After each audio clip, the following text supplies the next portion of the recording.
here's all the things you need to grab. You have your line insertion kit, your introducer, your Swan,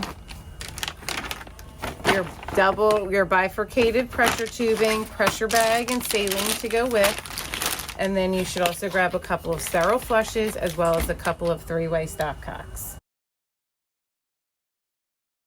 Things you can be doing while they are putting the introducer in is you'll prime your bifurcated pressure tubing.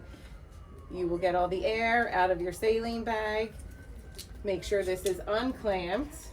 Come down to here and you're going to end up pulling both pigtails until you see the saline come out of here, and you're going to make sure there's no air bubbles in any of this tubing. If there is, keep pulling the pigtail and prime it until there's no air bubbles. Then you will change these caps. There's 2 here and there's 2 here to the blue or white dead end caps. There's white ones that come in the bag. If for some reason you accidentally threw them out, you can use the blue dead end caps that you keep stocked in your unit. You have your 2 pressure cable hookups. You will go to your monitor and you'll have 2 pressure cables here.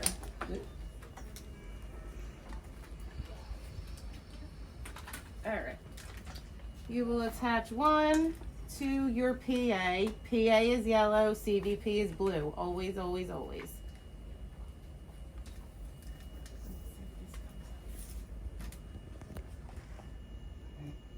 Okay, so if it comes up as CVP, but we know we attached it to the yellow PA here, you'll go to your monitor, you'll hit the CVP button, you'll go to label and hit PA, and that'll change it over to the PA waveform.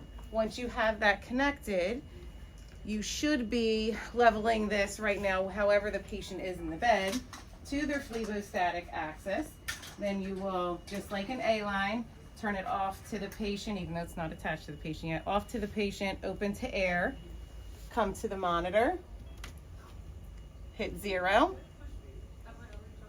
Once it's zeroed, you can go back. So you're going to 0 these, and you can do the same thing with the CVP. You're going to 0 these before it's in the patient. And then once you have your PA hooked up, you can come back to the second pressure cable. Hook up your CVP. CVP is blue CVP. And that should pop up on this screen again here. And see, it didn't pop up as CVP, so you'll click on that. You'll go to label. You'll hit CVP, and there it is. And you'll do the same thing and 0 that one as well. Off to the patient, or open to air. Come back over, hit 0, wait for it to be 0'd. And then put the cap back on.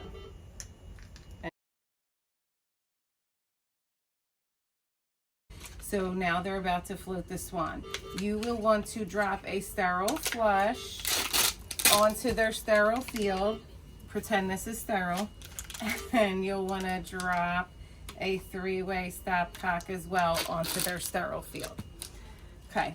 This is going to be used for the provider to attach to the infusion port. And this is something the provider will do because they're sterile. And they'll have this ready because they're going to flush this line all the way through. That way there's no air bubbles in there. Your job, after dropping that onto the sterile field, is to then hold onto your CVP and your PA tubing. You're going to attach, this is the provider's hand, this is nurse's hand. You're going to attach and turn and let go. And this obviously is no longer sterile, so physicians are aware of this. You're going to attach, turn, and let go, touching nothing else. Okay? These do not have to be hooked up prior to Swan insertion. So once they're attached, you're going to come over here to your blue and your yellow port, your CVP and your PA, and you are going to flush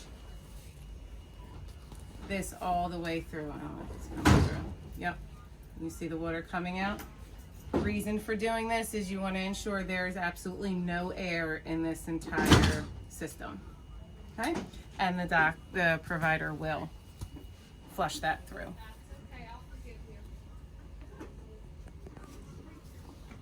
Okay. The PA catheter is initially advanced through the introducer sheath into the internal jugular vein and subsequently traverses into the superior vena cava and then the right atrium.